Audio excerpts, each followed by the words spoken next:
Hey, welcome to Papercraftpanda. In today's tutorial, I want to show you how to make a 4-needle Coptic binding.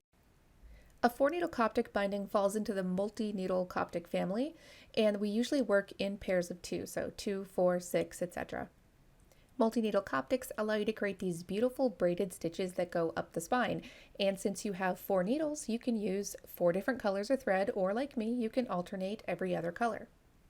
So to make one of these little babies, you're going to need a few materials. Go ahead and pause here, write these down, and then go check your toolkit. You're going to need the tools that are listed up top, and then it's just nice to have if you have the ones on the bottom. So first of all, we're going to create a punch template for the book. I take a spare scrap of paper and I fold it over the top edge of the book board just to create this line of demarcation, and then I use my pencil and a ruler to mark at 10, 50, 80, and 120 millimeter. Those 4 sections work for me. You can make yours however you want. Now I'm going to cheat. I'm going to use the template and my signatures in a punch cradle to punch the holes, but you can lay open your signatures and punch through using an awl. Just don't go too far. You don't want to widen the hole too much. We want the hole to be about as wide as the gauge of our needle. When you're all done with that, you're ready to move on to the next step, which is to mark our boards to also be punched. So notice that I have an F on the front board and a B on the back board. It's important because the back board has to be inverse to the front. So I made the 10 millimeter line on the front board, and now I'm going to make the same line on the back board, but I actually had to turn the back board over so the B is upside down. Notice. Now when I open the book up in front of me, this is what it should look like on the table. In order to punch these, first take the template on the front board and line it up with the line that you just made, the 10 millimeter line, and use your pencil to transfer the marks over to the board. For the backboard, you're going to have to invert it. The way I do it is I just turn the template over like this. Once the template is turned over, I lift it up slightly so the light shows me where the marks are, which I then copy to that side. And then once they're copied, I lay it up straight and I transfer those marks using a pencil. Once the holes are in place, I know where I need to punch, so I grab my heavy-duty awl, I am using thick board, and I punch through just enough so that my needle will fit, and I will test by running my needle through the board. But anytime you punch through thick board, you're going to get a ridge like this. So I use a red snail, it's a sanding snail, to just flatten that out, make it nice and smooth so it will not poke through the cover material. Speaking of cover material, we're going to go ahead and create our first board, or cover our first board. I'll lay the board face down, use a 1/2 inch steel spacer to just give me that 1/2 inch mark on top. My little sheet here is 6 by 6, so it's kind of easy for me, especially since this book is a little bit small. When I say 6 by 6, I am talking in inches. So I use that steel spacer to go ahead and cut away so we are exactly a 1/2 inch around each edge of the board. Then I get my paste and a smaller brush, and I'm going to apply the paste to the back of the board just like this. And yes, the paste will go in the holes. It's okay. Don't worry about that. And then I'm going to go ahead and just lay the board down, press it with my fingertips, turn it over, and then smooth using a bone folder. The goal here is just to get all the air bubbles out, and then it's time to create our corners. I'm using a corner jig. If you've never created a corner for a book board before, I'm going to go ahead and leave a link in the description below. It'll take you to a video where I walk you through how to create these corners so that you get the perfect fold every single time. Now you probably noticed I'm doing the head and tail first. Once I get the head and tail glued down, I'm going to go ahead and just use my awl to re-pierce these holes. Now this is important because I'm poking from the inside to the outside of the board, which leaves a tiny pin prick on the front of the board. So I know where the hole is, but I haven't made a prick in the cover paper large enough to tear it, because it could tear given that it's wet. So it's just a tiny prick so you can visually see where it's at. Now I've turned in that foredge. I'm going to go ahead and work on the other foredge. I've zoomed in here just a little bit in case you want to see how I make my corners. Alright, once that's glued down and I just reinforce it with my bone folder, I'll go ahead and cut out my end papers. So these end papers are what will be glued to the inner part of the board. So that brown part that's left visible, we're going to cover that with this little sheet. I'm going to go ahead and just cut out both of the little sheets here in this cut montage, and then I'll show you how I apply adhesive to the back of the sheet and then glue it down to the board itself. So here we are. I'm just reinforcing those holes, and then I'm going to go ahead and position so I know where it will be, add some adhesive to the back, and then glue it down right on top.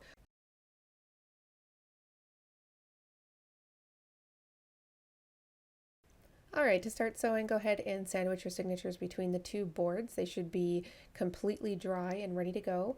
Lay the front board down flat on your mat and lift off the back plus all signatures but one. Now you're ready to start sewing. Your thread and needles should already be ready to go. First, you're going to want to take the first needle and feed it through from the inside of the signature outward.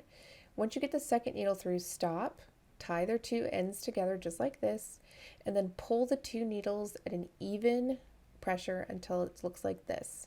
So you get the same amount through on both sides. Repeat with the last two needles. Just make sure that you go ahead and tie them in a nice tight knot, pull through so they're about even, and then close up the signature. Now you're ready to start attaching the first board. To do this, you want to pick the board and the signature up between your fingers like this. Start with one of the needles depending on if you're right or left-handed. Feed it through the back of the board, and then it's kind of tricky here, but watch what I do. Make sure that the needle's thread crosses over like that. See that? And all of the threads should be pointing the same direction. So I'll kind of show you what I mean with the second needle here. There you go. They're crossing over. The threads are coming out on the left-hand side. One more just to make sure that you can see what this looks like. I adjusted my signature so I could get the crossover that I wanted. And now with the last needle, I'm going to feed it through. And here's a little close-up of what that looks like. All the threads crossed over. Perfect. Now, slide your signature down so the spine of the signature and the spine of the book are parallel to one another. It should look something like this. Then take each thread and just pull it tightly. That's going to secure the edge of that signature against the edge of the board. Now what you want to do is take the first needle that you're working with and slide it behind the thread. Oh, there we go. A little close up to show you what that should look like.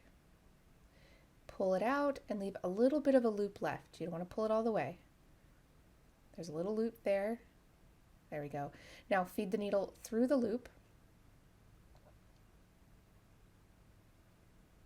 and pull away from you. Tighten it up, and that should secure the first signature to the board. You're going to repeat that process with each additional needle. I'll show you one more time just to make sure we're on the same page. Slide it behind the thread that connects the two, leave a loop, and then pass your needle through the loop, pull away from you and down, tighten it up, and then repeat the process.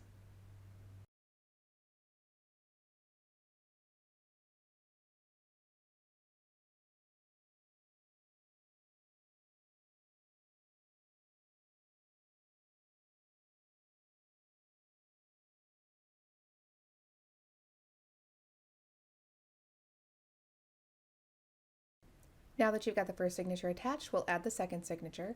Jog to the head, lay it on top, and then all you're going to do is feed each needle into the signature and pull. There's the first needle.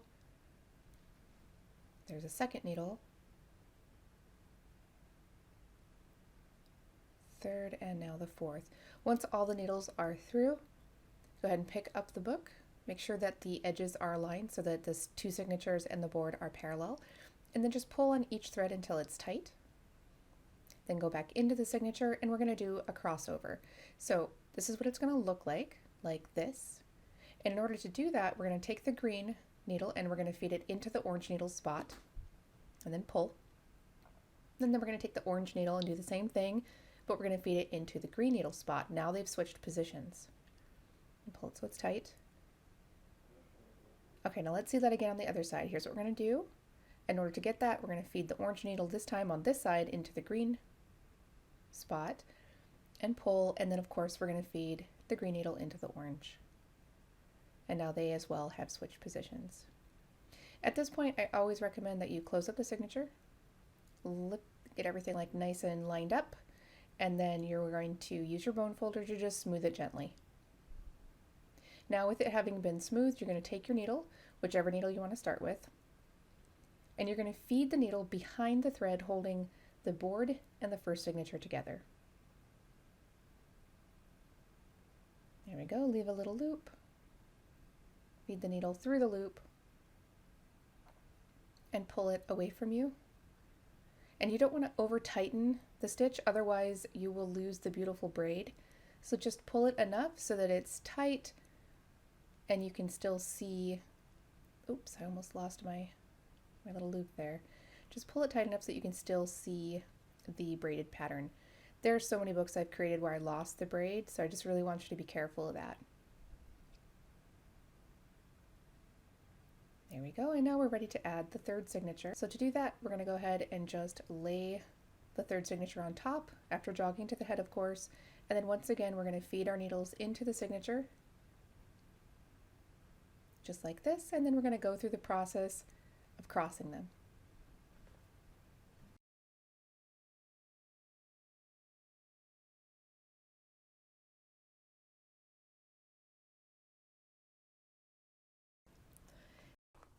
All right, now that you have your threads outside the third signature, we're just going to even everything up, make sure the threads are tight, and then grab your needle and run it behind the thread holding signature 1 and 2 together. Make sure you leave a little loop, and then go ahead and create your braided stitch. When working with the braided stitch, you're always going to run the needle behind the thread holding the previous 2 signatures together, so it feels like you skip one down, is how I like to explain it. So you're going to go ahead and just continue this process of connecting the signatures. Once we get to the 6th and final signature, you actually will complete each step exactly the same, including creating a braid for each of your sewing stations. And then I will jump in and show you how to connect the backboard to the 6th signature itself.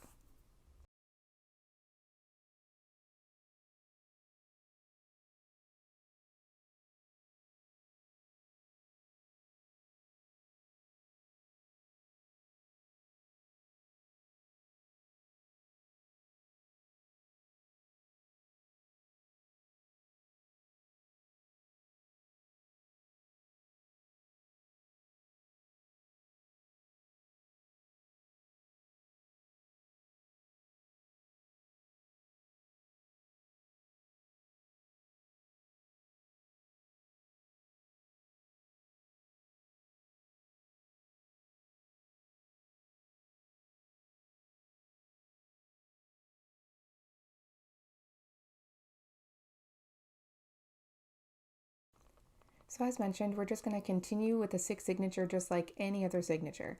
We're creating each of the braided stitches, and then it's time to add the back cover. So you're going to lay the back cover down, and you're going to run your needle through the back cover from back to front, and then slide the needle, just like this, through that open space that sits between the back cover and the 6th signature. So one more time, I'm feeding it through the backboard, and then I'm sliding the needle between the back cover and the 6th signature. And you can see that the thread comes out on the right side this time instead of the left. Now some people will still keep it on the left side. I find that this works better, but it's entirely up to you.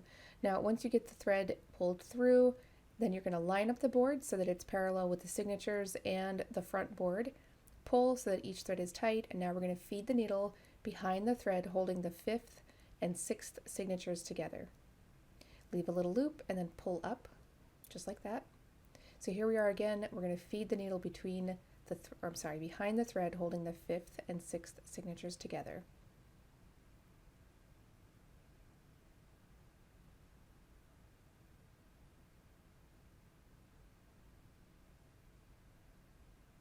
There we go. Now once this final loop is done, I just want you to see here, look behind the thread through the little loop, and then we're going up and out again. Now we go back to the first one, but before we're going to go ahead and just open up so that we can see the signature inside. Now we're going to take the needle and we're going to actually feed it into the hole of the 6th signature. Now it's going to be hard to see because you've got thread in front of it, so just move the thread aside with the point of your needle if you need to, and then slide the needle into the hole of the 6th signature. And you can see that I've got my hand positioned so that I'm holding the book tight with my thumb and forefinger, or my thumb and middle finger, depending on which hole I'm working on, while I keep it open. Now that that's done, I'm just going to give a tug to tighten each side, and then we're going to tie off each individual needle just like that.